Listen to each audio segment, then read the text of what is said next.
If you're an introvert with career goals, then today is for you because we're diving into a topic that I'm sure you can relate to: how to get promoted at work when you are an introvert. Because being introverted does not mean you cannot climb the career ladder. It's really all about leveraging your strengths. And as a fellow introvert, let me tell you, there are a ton of them. So let's explore some strategies together so that you can get ahead in your career.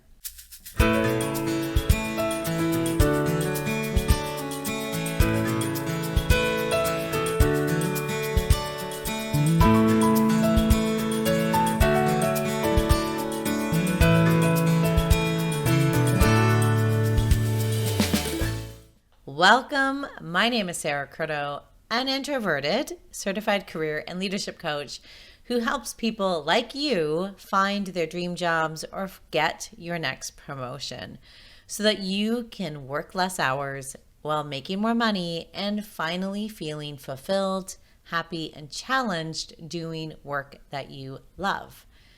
Okay, let's dive in. I want to dive straight into it because we need to start by tackling some misconceptions. So, misconception number one is that introverts are shy. They are not necessarily shy. Some are outgoing, like myself, or seemingly outgoing. Sometimes I can be shy, but I can be and do come across as outgoing. And a lot of introverts are the same. Because introversion really is more about where you get your energy from, how you make the decisions that are the best decisions for you, how you process information, how you create, how you come up with innovative solutions. And introverts do that by themselves versus extroverts who do it with other people. So it's not about being shy or outgoing at all. Second misconception, that introverts don't make good leaders. That's completely false. Introverts make incredible leaders. In fact, if you need help believing this, I did a whole video on why they're make great leaders, so go watch it.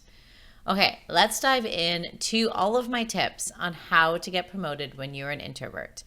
Tip number one is I want you to showcase your skills.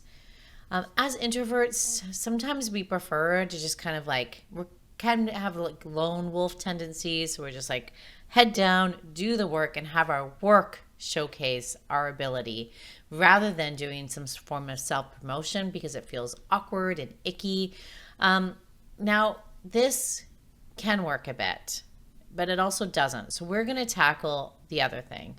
But I think if you focus on consistent results and high quality results where your work can speak for itself in terms of your capabilities and dedication, that is a great foundation that we can build upon. But I want you to notice the foundation. So my tip number one is the foundation, the doing great at not just your job, but showing the potential. So showcasing your skills for the potential of that next position as well in your work. And so let's lean into our tendency of wanting our work to speak for itself, despite the fact that it won't, but it starts it. It allows everything else to happen. Okay. Tip number two is cultivate strong, meaningful relationships. So networking events aren't always a lot of introverts' jam, and including mine. I hate them. We can still build genuine connections with colleagues, with managers, internally, externally, and that is vital. So introverts generally do well in one-on-one or small group settings. So seek those out so that you can engage in deeper conversations and really show your value. Showcase the skills that we just talked about in tip number one. Tip number three is speak up strategically.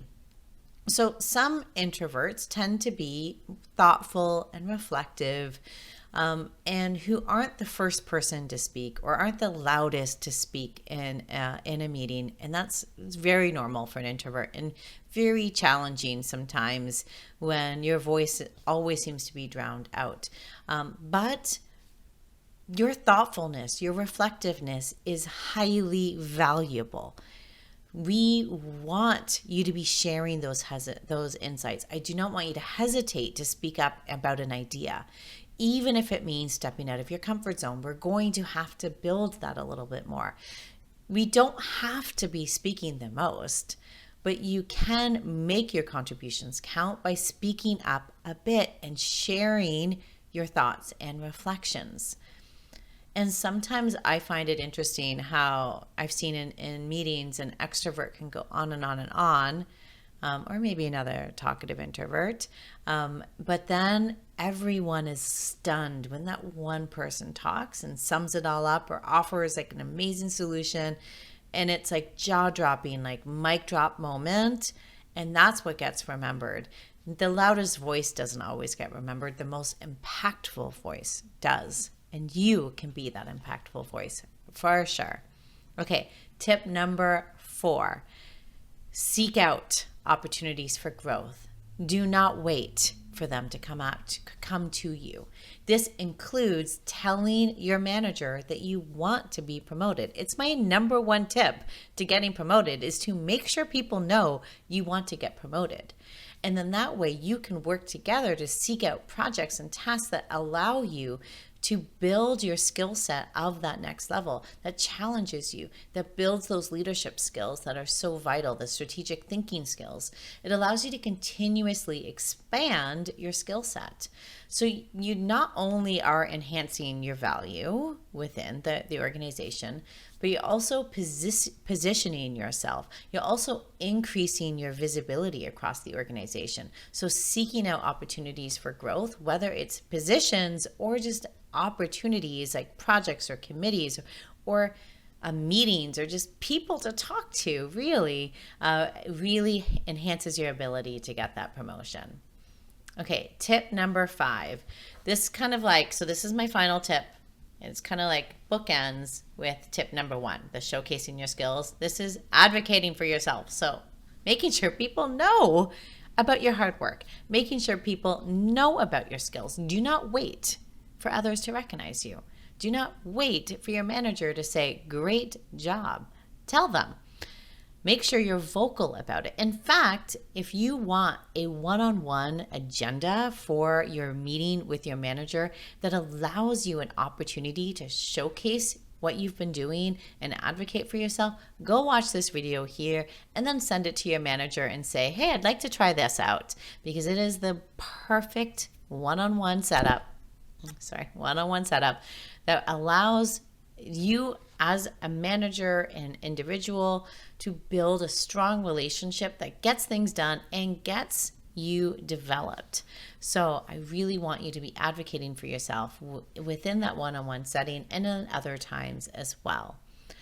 So all of that to say, let's do a quick recap. Tip number 1, showcase your skills. Tip number 2, cultivate, build strong, meaningful relationships. Tip number 3, speak up strategically, but speak up. Tip number 4, seek out opportunities for growth. And tip number 5, advocate for yourself. See, this isn't that challenging. It is taking steps outside of your comfort zone, but I'm not pushing you out. I understand we need to use your strengths to your advantage so that you can get a promotion. And it's really all about that. So I think that being an introvert is never a limitation. I think it's often one of our greatest strengths. It's such a unique aspect of what you have. And I don't want you to ever think that you have to apologize for being it. I want you to think that this is the best thing and this is why you need to hire me as an introvert. That really helps you get ahead in your career. So thank you so much. Let me know in the comments what tip you're going to use, what struggle as an introvert that you find, or if you have any questions. Hit the like button if you have found this video helpful. Share it to another introvert or to someone, if you're a manager, to an introverted member on your team that you know wants to get ahead but is struggling to get their voice out there. And then subscribe for more content, because I'll be here next week. Until then, take care and keep striving for success. Bye. If you liked this video, then I invite you to join me in the Find Your Dream Job program, where you work less, make more money, and finally feel fulfilled doing work that you love. Find out more at www.sarahcurto.ca/CYLA. See you there.